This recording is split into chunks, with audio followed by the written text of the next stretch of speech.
Hey, stop, tu roules sur le boulevard BD. Cet album est fait pour toi. Hacendado, l'honneur et le sang. Une tragédie shakespearienne au goût de poussière, de sang et poudre en plein désert mexicain en 1863. État de Sonora, au Mexique. La terre est aride, le soleil tape dur, la nature encore sauvage et brutale. Cette sauvagerie est doublée par celle des hommes. Dans le terrible désert du Sutario sévit Abraham Inter.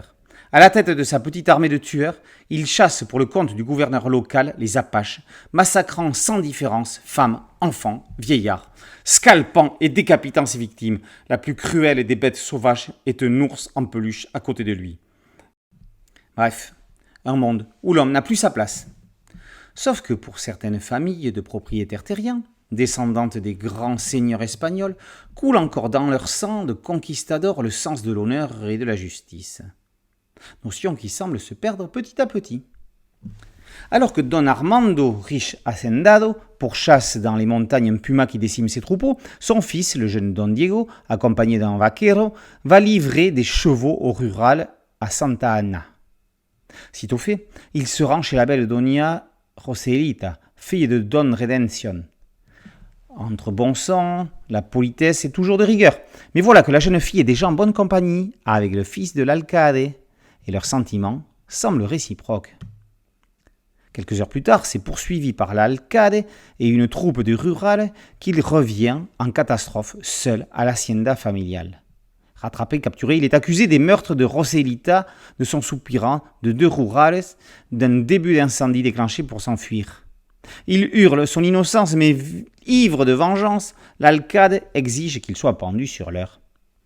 Seul le retour inopiné de Don Armando empêche cette exécution sommaire. Mais est-ce pour autant que Don Diego est sauvé ? Son explication ne paraît convaincre personne, son père en premier. Ce dernier décide de laver lui-même la souillure faite à son nom, à son honneur et à son sang. Prenant l'alcade en otage, il mènera son fils en plein désert pour l'y abandonner. Je m'appelle Don Armando Bernal del Castillo, je suis d'une vieille famille chrétienne dont les ancêtres n'ont jamais failli. L'honneur a toujours été le premier bien de ma maison, mais Diego, mon dernier fils, l'a souillé par ses crimes épouvantables. Libérez-le, capitaine, je me chargerai de sa peine. Doña Maria, convaincue de l'innocence de son fils et de la cruauté de la sentence paternelle, décide de les suivre pour sauver son dernier enfant. En effet, quelques années plus tôt, son plus jeune fils, David, est mort accidentellement noyé dans un puits. Mais était-ce réellement un accident ? Pourtant, jusqu'où irait une mère pour sauver son unique enfant ? Au milieu de ce drame, une jeune Apache dont le père dirige la résistance à Inter. Son destin sera-t-il bénéfique, salutaire pour l'un ou l'autre protagoniste, ou au contraire source de malheur pour tous ?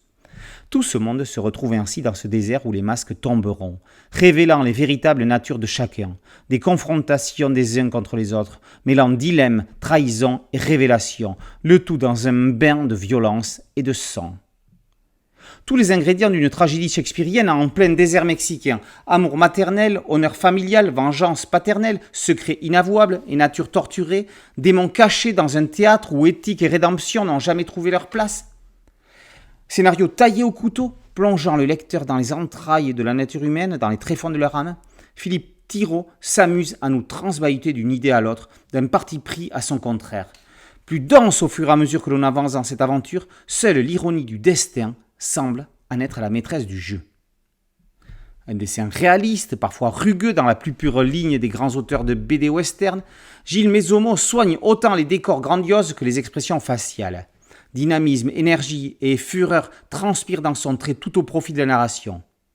Une mise en couleur remarquable de Céline Labriette fait ressortir notamment tout le côté brûlant des journées écrasées sous un soleil de plomb, au contraire des ambiances nocturnes dans le désert. Bref, difficile de ne pas y voir un one-shot exceptionnel, sortant du lot des sorties habituelles du genre. Hacendado, l'honneur et le sang, par Thirault et Mesommo, et paru aux éditions Glénat. Merci à mon ami Thierry Ligaud pour cette chronique. Boulevard BD, c'est un site dédié, un podcast audio, une chaîne YouTube. Merci de liker, de partager et de vous abonner. A très bientôt sur Boulevard BD. Ciao.